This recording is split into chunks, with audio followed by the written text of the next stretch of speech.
Hello and welcome to the class 10th online chemistry classes, and in this video we will discuss the topic 3.4 occurrence of metals from chapter number 3 metals and non-metals from class 10th NCERT science book. Let's start the topic. In our previous videos we have discussed about the physical properties, the chemical properties of metal, and we had also discussed that what happens when a metal reacts with a non-metal. And in that we had discussed that when a metal reacts with a non-metal, then the compound forms are ionic compound. Ionic compounds are formed by the transfer of electron from metals to non-metals. Okay, for better understanding, just watch those videos. And in this video, let's continue the topic. The Earth's crust is the major source of metals. यानी जो अर्थ की crust होती है, सबसे outermost layer जो होती है अर्थ की, मिट्टी वगैरह है बाहर, तो वो मेजर सोर्स है मेटल। ठीक है, सबसे ज्यादा जो मेटल मिलते हैं हमारे वो अर्थ क्रस्ट के अंदर मिलते हैं। वहीं पर माइनिंग होती है अर्थ क्रस्ट में ही। माइनिंग करके हम मेटल्स के जो ओर्स हैं उन्हें एक्सट्रैक्ट करते हैं और उनसे मेटल सेपरेट कर लेते हैं। Sea water also contains some soluble salts such as sodium chloride, magnesium chloride etc. और इसके अलावा जो सी वाटर है उसमें भी कुछ सोल्यूबल साल्ट्स होते हैं, जैसे सोडियम क्लोराइड हुआ NaCl और मैग्नीशियम क्लोराइड हुआ MgCl2। यानी इनके अंदर से हम जो सी वाटर है उस सी वाटर से हम सोडियम क्लोराइड और मैग्नीशियम क्लोराइड को सेपरेट कर सकते हैं। The elements or compounds which occur naturally in the earth crust are known as minerals. उन्हें क्या बोलते हैं? मिनरल्स कहते हैं। यानी वो एलिमेंट्स और कंपाउंड्स जो नेचुरली अकर होते हैं कहाँ पे? अर्थ क्रस्ट के अंदर, उन्हें बोलते हैं मिनरल्स। ठीक है, तो एक नंबर की डेफिनेशन आती है इसके अंदर। What are minerals? तो मिनरल्स आर दोज एलिमेंट्स और compounds which occur naturally in the earth crust, At some places, minerals contains a very high percentage of a particular metal and the metal can be profitably extracted from it. और कुछ places पे जो minerals हैं उनमें high percentage होती है किसी एक metal की और हम उसके अंदर से metal को बहुत आसानी से निकाल सकते हैं। And these minerals are called ores और इन minerals को हम ores कहते हैं। यानी मिनरल्स वो सभी एलिमेंट्स या कंपाउंड्स होते हैं जो नेचुरली मिलते हैं हमें अर्थ क्रस्ट में, जबकि वो मिनरल्स जिनके अंदर से हम मेटल को हाई परसेंटेज प्रेजेंट होती है तो और मेटल को आसानी से एक्सट्रैक्ट कर सकते हैं, उसको हम ओर्स कहते हैं।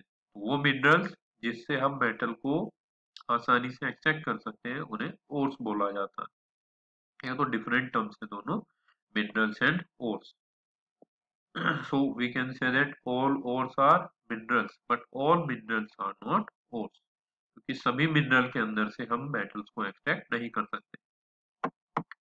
Let's see the extraction of metals.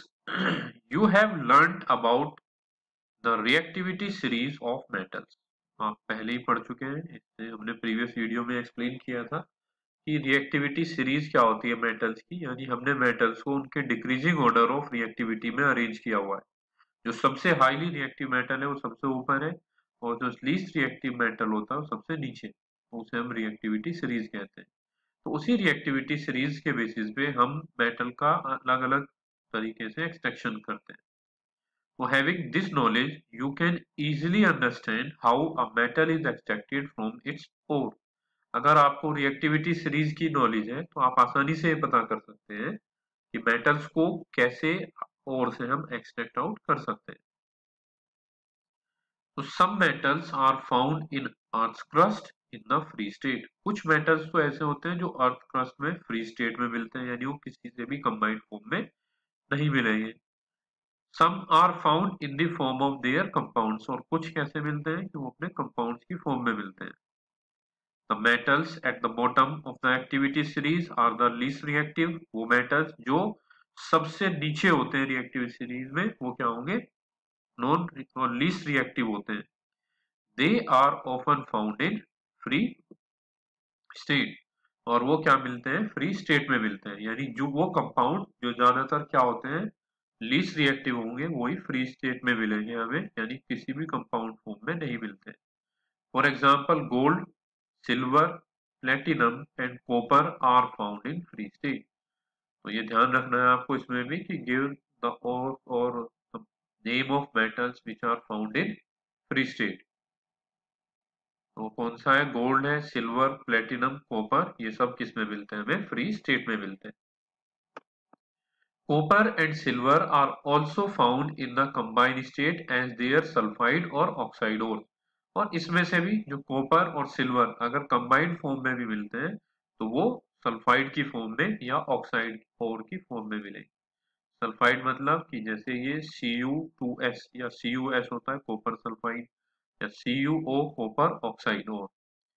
तो सल्फाइड या ऑक्साइड और अगर ये सल्फर की कंबाइंड फॉर्म में मिलेंगे तो सल्फाइड और अगर ऑक्सीजन की कंबाइंड फॉर्म में मिलते हैं तो ऑक्साइड ओर्स बनते हैं। The metals at the top of the activity series that is potassium, sodium, calcium, magnesium and aluminium are so reactive that they are never found in nature as free elements। तो जो metals हैं जो सबसे ऊपर मिलते हैं हमें reactivity series में, जैसे पोटेशियम है, सोडियम है, कैल्शियम, मैग्नीशियम और एल्यूमिनियम, वो इतने ज्यादा रिएक्टिव होते हैं कि वो कभी भी नेचर के अंदर फ्री एलिमेंट की फॉर्म में नहीं मिलते हैं।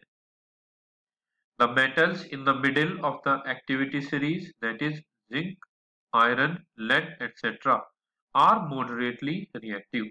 अब जो मेटल्स बीच में होते हैं यानी वो मॉडरेटली रिएक्टिव होते हैं। मॉडरेटली मतलब कि ना तो ज्यादा रिएक्टिव ना कम reactive. And they are found in the Earth's crust mainly as oxides, sulphides and carbonates. और जो ये मेटल मिडिल में होते हैं एक्टिविटी सीरीज के, वो हमेशा ऑक्साइड की फॉर्म में मिलते हैं, सल्फाइड की फॉर्म में या कार्बोनेट की फॉर्म में। अगर ऑक्साइड और सल्फाइड्स बता चुके हम पहले, कार्बोनेट क्या होगा यानी CO3 अगर ऐड होता है, फॉर एग्जांपल कैल्शियम कार्बोनेट, तो CaCO3 की फॉर्म में मिलेगा। You will find that the ores of many metals are oxides। आपको ये पता चलेगा कि जो ores हैं ज्यादातर metals के वो oxides होते हैं। This is because oxygen is a very reactive element and is very abundant on the earth। ये इस वजह से है कि जो ऑक्सीजन है वो बहुत ज्यादा रिएक्टिव एलिमेंट है और ज्यादा अबंडेंट है वो अर्थ के अंदर। ठीक है, अबंडेंट होना, अर्थ अबंडेंट मतलब काफी ज्यादा क्वांटिटी में वो मिलता है अर्थ के ऊपर। ठीक है, so thus on the basis of reactivity we can group the metals into following three categories। और रिएक्टिविटी के बेसिस के ऊपर अब हम मेटल्स को तीन कैटेगरीज में कर देते हैं। मेटल्स ऑफ लो रिएक्टिविटी यानी वो मेटल जिनकी बहुत कम रिएक्टिविटी होती है। मेटल्स ऑफ मीडियम रिएक्टिविटी जिनकी मीडियम रिएक्टिविटी है, जैसे अभी पढ़ा हमने जिंक, आयरन और लेड, इनकी क्या है, मॉडरेट रिएक्टिविटी है यानी medium reactivity. And metals of high reactivity जैसे पोटेशियम, सोडियम, कैल्शियम, ये मेटल्स आते हैं high reactivity.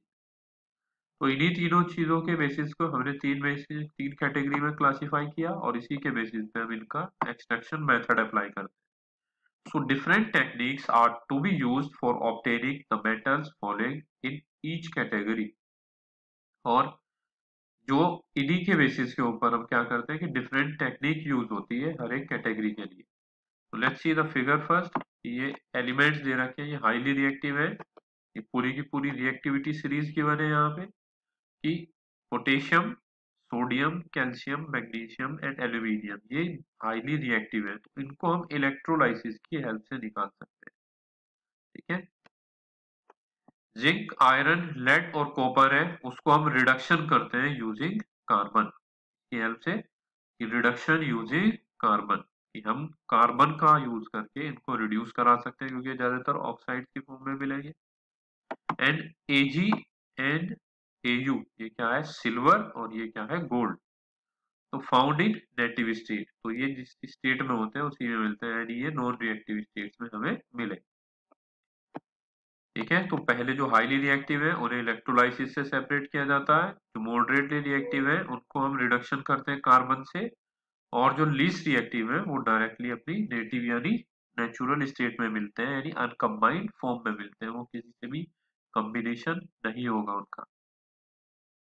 So several steps are involved in the extraction of pure metal from ores. तो बहुत सारी स्टेप्स, कुछ स्टेप्स इन्वॉल्व होती है प्योर मेटल को निकालने के लिए उनके ओर से, और ओर्स को हम बता देते हैं वो मिनरल जिनसे मेटल को आसानी से निकाला जा सकता है, उसे हम ओर्स कहते हैं।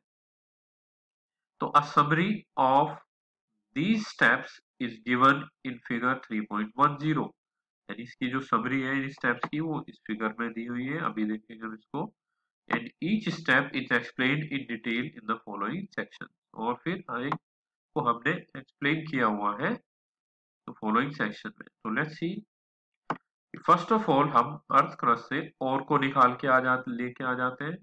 निकालने के बाद हम कंसंट्रेशन ऑफ ओर करते हैं, यानी जितनी भी इम्प्योरिटीज हैं उसके अंदर से उस ओर को सेपरेट कर देते हैं।